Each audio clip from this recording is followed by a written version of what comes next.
102 জন শিক্ষক শিক্ষিকাকে খুঁজে খুঁজে গ্রেফতার করা হলো। তারপরও আমাদের কুমিরের কান্না শুনতে হবে কি যে আমরা আন্দোলনের অধিকার নাকি সবার আছে, এই শিক্ষক শিক্ষিকাদের সঙ্গে আন্দোলন করলে সরকার প্রশাসন সবাই সমব্যথী, আন্দোলনের অধিকার আছে, সুতরাং তারা নিশ্চিন্তে আন্দোলন করতে পারে। আমি বলছি অন্য কোথাও একটা প্রথমে লাথি তারপরে লাঠি, আজকেও রক্ত ঝরলো কেন? যদি একটা মিছিল হতো, কলকাতা শহরে এত মিছিল হয়, শিক্ষক শিক্ষিকারা একটা মিছিল করলে এত আপত্তির কি ছিল?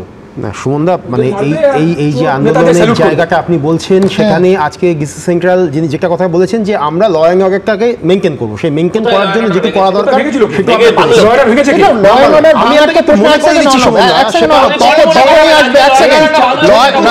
ল অ্যান্ড অর্ডার ভাঙার প্রশ্ন তখনই আসবে যখন মিছিলটা শুরু হবে।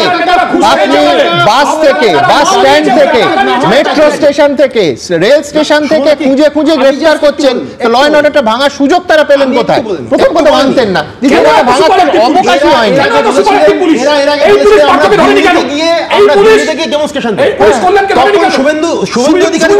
মনে রাখবেন দিল্লি পুলিশের লাঠির মাপ কিন্তু হচ্ছে 8 ফুট। ঠিক বলেছিলেন।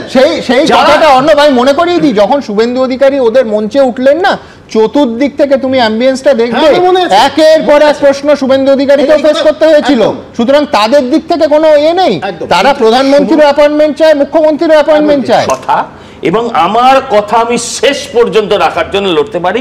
আরেকটা কথা বলেছিলেন যে আমি বেঁচে থাকতে কারোর চাকরি যাবে না,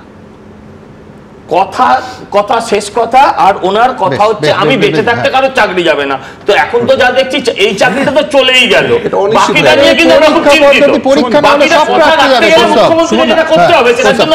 আমি জানি না তৃণমূল নেতাদের আবার মাধ্যমিক পরীক্ষা দিতে হবে কিনা জানি না, তাহলে আর পারবেন কিনা জানি না, কিন্তু আমি বলছি এত দরকার নেই তো। টেন্টেড যারা, তাদের লিস্টটা দিয়ে দিন না সুপ্রিম কোর্টে, কেন দিচ্ছেন না? যারা অযোগ্য তাদের লিস্টটা দিয়ে দিন না, স্টেপল করে শুধু দিয়ে দিন, কারণ যারা টেন্টেড তাদেরটা।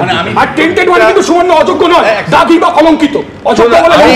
আমি বিজ্ঞপ্তিতে কোথাও দেখিনি যে যারা টেন্টেড মানে যারা অলরেডি আইডেন্টিফাইড তারা অ্যাপ্লাই করতে পারবে না, এরকম কোনো ব্যবস্থা নেই। কারণ রাজ্য সরকার যতক্ষণ পর্যন্ত নোটিশ না করবে, একদম মানে বলে দিবে যে এই এরা করতে পারবে না, ততক্ষণ পর্যন্ত কিন্তু আপনি ওদেরকে আটকাতে পারবেন না। দেখুন, পার্থ চ্যাটার্জি বা তার অধীনের লোকদের দিয়ে মমতা ব্যানার্জির একটা উদ্দেশ্য ছিল যত বেশি টাকা আদায় করা, চাকরি বিক্রি করার জন্য। তো এখনও তিনি মুখ্যমন্ত্রী আছেন, অতএব এই যে পরিবর্তনটা করেছেন যাতে আরও বেশি টাকা আদায় করা যায় এবং যাদের কাছ থেকে টাকা আদায় করা হয়েছে তাদের চাকরিটা যাতে নিশ্চিত করা যায়। যারা টাকা দেয়নি তাদের চাকরি হওয়ার সম্ভাবনা খুব কম।